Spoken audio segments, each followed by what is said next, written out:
स्वागत है आपका बी न्यूज नेशन में। मैं हूं आबिद हुसैन शेख। बीजापुर में लहराया गया देश का तिरंगा। बीजापुर जिला इंचार्ज मंत्री डॉक्टर एम बी पाटिल ने शहर के डॉक्टर BR अम्बेडकर खेल मैदान में 75वें रिपब्लिक डे के चलते देश का तिरंगा लहराकर राष्ट्रगान के बाद पुलिस और स्कूली छात्र छात्राओं की सलामी लेते हुए अपने भाषण में डॉक्टर एम बी पाटिल ने कहा कि गुलामों को आज़ाद करने वाले समाज सुधारक, संविधान के रचयिता, भारत रत्न डॉक्टर BR अम्बेडकर जी की ख्वाहिश थी कि लोकतंत्र सिर्फ एक सरकार की शक्ल या रूप नहीं है, ये फंडामेंटल राइट्स, बुनियादी तौर पर एक जुड़ी हुई जिंदगी गुजारने का अधिकार है। इन्हीं के विचारधाराओं के मुताबिक हम सबको समाज में जीने के तरीके को अपना होगा, तब जाकर एकता, समानता और सद्भावना का विकास होगा, कहा डॉक्टर एम बी पाटिल ने। मोबाइल है।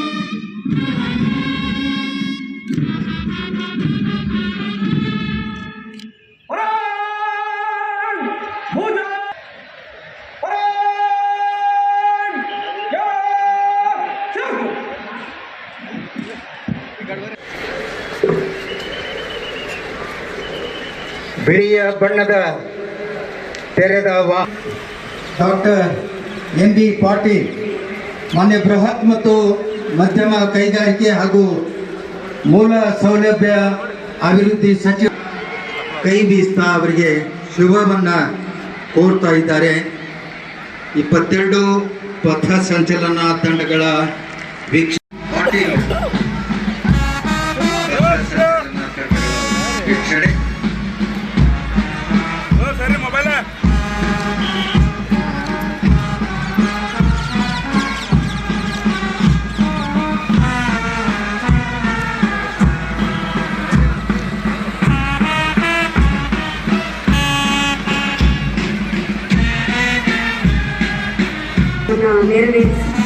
ಡಾಕ್ಟರ್ ಎಂ ಬಿ ಪಾಟೀಲ್ ಅವರು ಮಾನ್ಯ ಬೃಹತ್ ಮತ್ತು ಮಧ್ಯಮ ಕೈಗಾರಿಕೆ ಹಾಗೂ ಮೂಲ ಸೌಲಭ್ಯ DR ವಿಜಯಪುರ ಗೌರವ ವಂದನೆಯನ್ನ ಸಲ್ಲಿಸಲಿಕ್ಕೆ ವೇದಿಕೆಯ ಮುಂಭಾಗದಲ್ಲಿ ಇಲ್ಲಿ ನಾನು ನೋಡ್ತಾ ಇದ್ದೇನೆ. ಜಿಲ್ಲಾ ಸಶಸ್ತ್ರ ಮೀಸಲು ಪಡೆ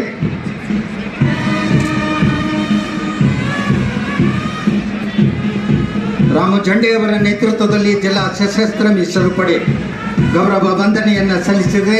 ಈ ತಂಡವನ್ನ ಅನುಸರಿಸಿ SS ಕೇಶಾಪುರ ARSI ಅವರ ನೇತೃತ್ವದಲ್ಲಿ ನಾಗರಿಕ ಪೊಲೀಸ್ ಪಡೆಯ ಗೌರವ ವಂದನೆಯ ತಮ್ಮ ತಂಡದ ಜೊತೆಗೆ RM Poojary PSI Gol Gumbaz police ಠಾಣೆ, ಗೃಹ ರಕ್ಷಕ ದಳ ಶ್ರೀಮತಿ ಕೌಸರ್ ಬಿ ಇನಾಮದಾರ್, ಅರಣ್ಯ ಇಲಾಖೆ ಅಶೋಕ್ ಲಾಡ್ಸಂಗಿ DRF, ಅಗ್ನಿಶಾಮಕ ಇಲಾಖೆ ಶ್ರೀ ವಿಠೋಬಾ ಡವಳೆ ಸಹಾಯಕ ಅಗ್ನಿಶಾಮಕ ಠಾಣಾಧಿಕಾರಿ, NCC ಹಿರಿಯರ ವಿಭಾಗ ಚೇತನ್ ಇವರ ನೇತೃತ್ವದಲ್ಲಿ ಕ್ಯಾಪ್ಟನ್ MB ಕಂದೂರ್ ಅವರ ಮಾರ್ಗದರ್ಶನದಲ್ಲಿ ಈ ತಂಡವನ್ನು ಅನುಸರಿಸಿ Sainik Shale Vijayapura Dhruva Patil, first officer KG Mahesh ಮತ್ತು ಸತೀಶ್ ಜಟ್ಟಿ ಅವರ ನೇತೃತ್ವದಲ್ಲಿ SS ಶೆಟ್ಟಿ ಅವರ ಮಾರ್ಗದರ್ಶನದಲ್ಲಿ DVR ಆಟೋ, BLDE ಬಾಲಿಕೆಯರ ಪ್ರೌಢಶಾಲೆ, NCC ತಂಡ, ಶ್ರೀ ಸಂಗನ ಉತ್ಸವ ಅಂತಾರಾಷ್ಟ್ರೀಯ ಶಾಲೆ ಬಾಲಿಕೆಯರ ತಂಡ, ಪ್ರಾಪ್ತಿ ಕುಂತೂರೆ ಮಹಾನಂದ ಗಸ್ತಿಯವರ ಮಾರ್ಗದರ್ಶನದಲ್ಲಿ ಸರ್ಕಾರಿ ಕೃಷಿ ಆಧಾರಿತ ಬಾಲಮಂದಿರ ಹಿರಿಯ ವಿಭಾಗ ವಿಜಯಪುರ ಆಕಾಶ್ ರಾಠೋಡ್, ರಾಮು ಚಲವಾದಿಯವರ ನೇತೃತ್ವದಲ್ಲಿ SF ಚೌಹಾಣ್ ಮಾರ್ಗದರ್ಶನದಲ್ಲಿ ಸಾಕ್ಷಿ ಹೊಸಮನಿ ಮಹಾತ್ಮ ಗಾಂಧಿ ಪ್ರೌಢಶಾಲೆ ವಿಜಯಪುರ, ಭಾರತ ಸೇವಾದಳ ತಂಡ KGMPS ತೊರವಿ ತಂಡದಿಂದ ದೀಕ್ಷಾ ಮನ್ಗುಳಿಯವರ ನೇತೃತ್ವದಲ್ಲಿ ನಂದಾ ತಿಕೋಟಿಯವರ ಮಾರ್ಗದರ್ಶನದಲ್ಲಿ HPS ಶಾಂತಿನಗರ ತೊರವಿ ಭಾರತ ಸೇವಾದಳ ತಂಡ ಯಲ್ಲವ್ವ ಹಂಜಗಿಯವರ ನೇತೃತ್ವದಲ್ಲಿ ಶ್ರೀಮತಿ LL ತೊರವಿ ಅವರ ಮಾರ್ಗದರ್ಶನದೊಂದಿಗೆ ಶ್ರೀ LK ಕುಲಕರ್ಣಿ ಅವರ ಮಾರ್ಗದರ್ಶನದಲ್ಲಿ ಕುಮಾರ್ ಮೊಹಮ್ಮದ್ ಮಶಾಫತ್ ಇನಾಮ್ದಾರ್ ಅವರ ನೇತೃತ್ವದಲ್ಲಿ ಶ್ರೀ ರುಕ್ಮಾಂಗದ ಪ್ರಾಥಮಿಕ ಶಾಲೆ ವಿಜಯಪುರ ತಂಡ, ಸೆಂಟ್ ಜೋಸೆಫ್ ಶಾಲೆ ವಿಜಯಪುರ ಕುಮಾರ್ ಶರಣ್ ಜೋಸೆಫ್ ಅವರ ನೇತೃತ್ವದಲ್ಲಿ ಶ್ರೀ ಅನಿಲ್ ತೊರವಿ ಅವರ ಮಾರ್ಗದರ್ಶನದಲ್ಲಿ KGHPS ಶಾಲೆ 12 ನಂಬರ್ ಶಾಲೆ ದರ್ಗಾ ಭಾರತ ಸೇವಾದಳ ತಂಡ ಕುಮಾರಿ ಅರ್ಪಿತಾ ಯಾದವಾಡ್ ಇವರ ನೇತೃತ್ವದೊಂದಿಗೆ ಶ್ರೀಮತಿ MM ತೆಲಗಿ ಅವರ ಮಾರ್ಗದರ್ಶನದೊಂದಿಗೆ ಶ್ರೀಯುತ SS ನಾಯಕ್ ಅವರ ಮಾರ್ಗದರ್ಶನದಲ್ಲಿ ಕುಮಾರಿ ತನುಶ್ರೀ ಪೂಜಾರಿ ಅವರ ನೇತೃತ್ವದಲ್ಲಿ ಜಗಜ್ಯೋತಿ ಬಸವೇಶ್ವರ ಪ್ರೌಢಶಾಲೆ ರಂಭಾಪುರ ಭಾರತ ಸೇವಾದಳ ತಂಡ, Shantiniketan CBSE international school Vijayapura Kumar Prajwal Koracha Shri Anil Kumar ಅವರ ಮಾರ್ಗದರ್ಶನದಲ್ಲಿ ಶ್ರೀ ಸಾಯಬಣ್ಣ ಅಡವಿ ಅವರ ಮಾರ್ಗದರ್ಶನದೊಂದಿಗೆ ಕುಮಾರ್ ಪ್ರತೀಕ್ ಗೌಡ ಅವರ ನೇತೃತ್ವದಲ್ಲಿ ಸಂಗನ ಬಸವ ಅಂತಾರಾಷ್ಟ್ರೀಯ ಶಾಲೆ ಕವಲ್ಗಿ ಬಾಲಕರು, ಪದವಿ ಪೂರ್ವ ಕಾಲೇಜು ವಿದ್ಯಾರ್ಥಿಗಳು, ಸ್ಕೌಟ್ಸ್ ಮತ್ತು ಗೈಡ್ಸ್ ತಂಡ ಕುಮಾರ್ ಸಂದೀಪ್ ಗಗನಮಲ್ಲಿ ಅವರ ನೇತೃತ್ವದಲ್ಲಿ ರೋವರ್ ಲೀಡರ್ MB ಕಣ್ಣೂರ್ ಅವರ ಮಾರ್ಗದರ್ಶನದಲ್ಲಿ ಶ್ರೀಮತಿ LT ಕಣ್ಣೂರ್ ಅವರ ಮಾರ್ಗದರ್ಶನದೊಂದಿಗೆ ಕುಮಾರಿ ವಿಜಯಪುರದಲ್ಲಿ ಅಂತಾರಾಷ್ಟ್ರೀಯ ಮಟ್ಟದ ವಿವಿಧ ಕ್ರೀಡಾಂಗಣ ನಿರ್ಮಾಣ, ವಿಶ್ವವಿಖ್ಯಾತ ಜ್ಞಾನದ ಕಣಜ, ಸಂವಿಧಾನ ಶಿಲ್ಪಿ, ಭಾರತ ರತ್ನ ಡಾಕ್ಟರ್ ಬಾಬಾ ಸಾಹೇಬ್ R ಅಂಬೇಡ್ಕರ್ ಅವರ ಆಶಯದಂತೆ ಪ್ರಜಾಪ್ರಭುತ್ವ ಅಂದರೆ democracy is not merely a form of government. It is primarily a mode of associated living, of conjoined communicated experience. It is essentially an attitude of respect and reverence towards the fellow man.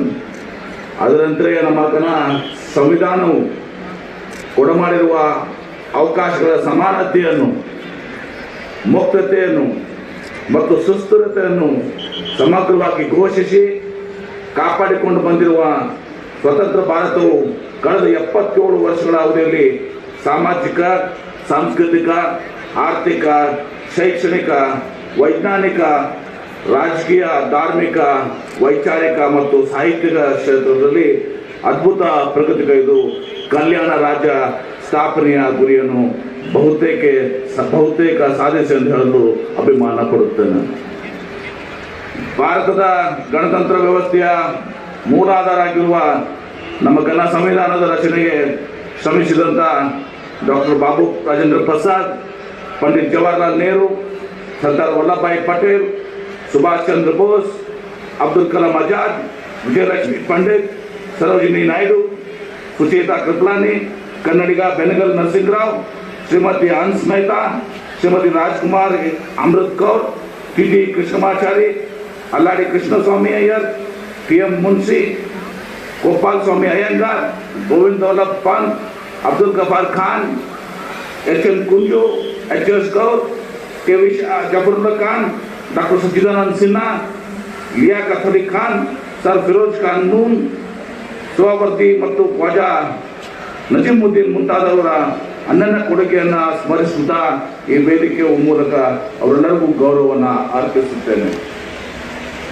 ರಾಷ್ಟ್ರಪಿತ ಮಹಾತ್ಮ ಗಾಂಧೀಜಿಯವರ ಗ್ರಾಮ ಸ್ವರಾಜ್ಯದ ಕಲ್ಪನೆಯ ಅನುಸಾರ ಭಾರತವನ್ನು ಸ್ವತಂತ್ರ ಗಣರಾಜ್ಯವನ್ನಾಗಿ ಕಟ್ಟಿ ಮುನ್ನಡೆಸಿದ ವೈಜ್ಞಾನಿಕ ಕ್ರಾಂತಿಯ ರೂವಾರಿ ಜವಾಹರ್ಲಾಲ್ ನೆಹರು, ಹಸಿರು ಕ್ರಾಂತಿ ಹರಿಕಾರ ಲಾಲ್ ಬಹದ್ದೂರ್ ಶಾಸ್ತ್ರಿ, ಉಳುವವನಿಗೆ ಭೂಮಿ ನೀಡಿ ಕೆಲವೇ ಜನರ ಕೈಲಿದ್ದಂಥ ಕ್ರೋಢೀಕೃತವಾಗಿದ್ದ ಸಂಪತ್ತನ್ನು ರಾಷ್ಟ್ರೀಯ ಸಂಪತ್ತೆಂದು ಕಾರ್ಯರೂಪ ತಂದಂಥ ಇಂದಿರಾ ಗಾಂಧಿಯವರು, ಆಧುನಿಕ ಭಾರತ ಅವಕಾಶ ಒದಗಿಸಿದಂಥ ರಾಜೀವ್ ಗಾಂಧಿ, ಜಾಗತಿಕ ಭಾರತವನ್ನು ಗಟ್ಟಿಗೊಳಿಸಿದಂಥ PV ನರಸಿಂಹರಾವ್, ಮನಮೋಹನ್ ಸಿಂಗ್, ರಸ್ತೆ ಸಂಪರ್ಕ ಕ್ರಾಂತಿಯನ್ನು ಮಾಡಿದ ಅಜಾತಶತ್ರು ಅಟಲ್ ಬಿಹಾರಿ ವಾಜಪೇಯಿ ಅವರ ಸೇವೆಯನ್ನು ಸಂದರ್ಭದಲ್ಲಿ ಸ್ಮರಿಸುತ್ತೇನೆ.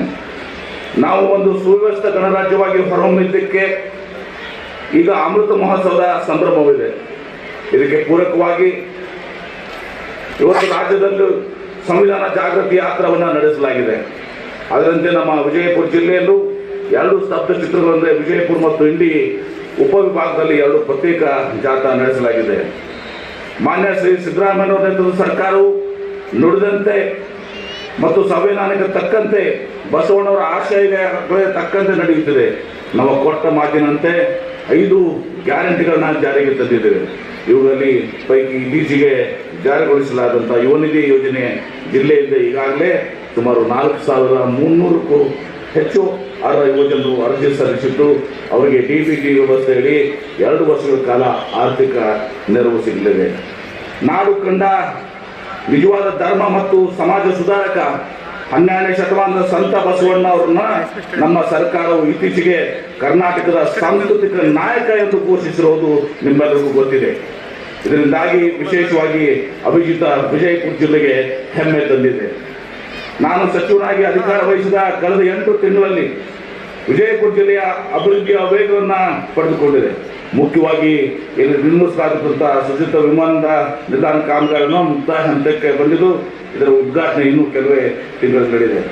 ಈ ವಿಮಾನ ನಿಲ್ದಾಣವು ಕಿತ್ತೂರು ಮತ್ತು ಕಲ್ಯಾಣ ಕರ್ನಾಟಕಗಳ ಅಭಿವೃದ್ಧಿಗೆ ಹೊಸ ಮುನ್ನಡೆ ಬರಲಿದೆ. ಇದರಿಂದ ಈ ಭಾಗದ ರೈತರು ದ್ರಾಕ್ಷಿ ಸೇರಿದಂತೆ ತಮ್ಮ ಹಲವು ಬೆಳೆಗಳನ್ನ ದೇಶದ ನಾನಾ ಭಾಗಗಳಿಗೆ ರವಾನಿಸಲು ಇದು ಹಬ್ಬ ಆಗಲಿದೆ. ಜೊತೆಗೆ ಜಿಲ್ಲೆಯ ಶೈಕ್ಷಣಿಕ, ಕೈಗಾರಿಕಾ ಮತ್ತು ಆರ್ಥಿಕ ಪ್ರಗತಿಗಳಿಗೆ ಈ ವಿಮಾನವು ಸೋಪಾನವಾಗಲಿದೆ ಅನ್ನೋದರಲ್ಲಿ ಯಾವ ಸಂಶಯವೂ ಕೂಡ ಇಲ್ಲ.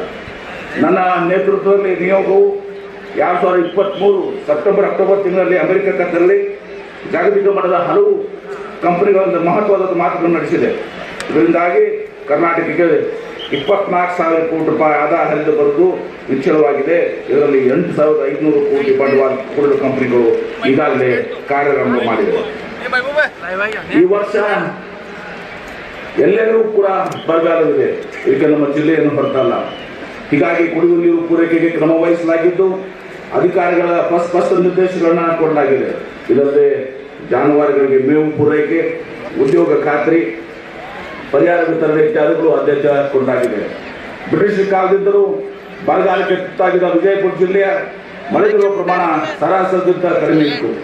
4 ವರ್ಷದಲ್ಲಿ 1 ವರ್ಷ ಮಾತ್ರ ಉತ್ತಮ ಬೆಳೆ, ಉಳಿದ 3 ವರ್ಷಗಳ ಕಡಿಮೆ ಪ್ರಮಾಣದ ಮಳೆ ಕಾರಣ ಇಲ್ಲಿ ಸತತ ಬರಗಾಲದಿಂದ ಕೃಷಿಯನ್ನೇ ನಂಬಿರೋದ್ರಿಂದ ಅನಿವಾರ್ಯವಾಗಿ ಕಟ್ಟಿಕೊಳ್ಳಲು ಗುಳೆ ಹೋಗುವ ಪ್ರಮಾಣ ಹೆಚ್ಚಿತ್ತು.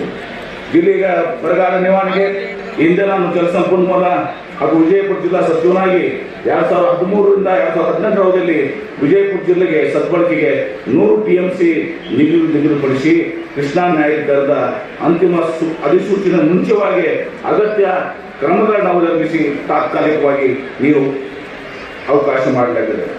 और खबरों के लिए देखते रहिए बी न्यूज़ नेशन।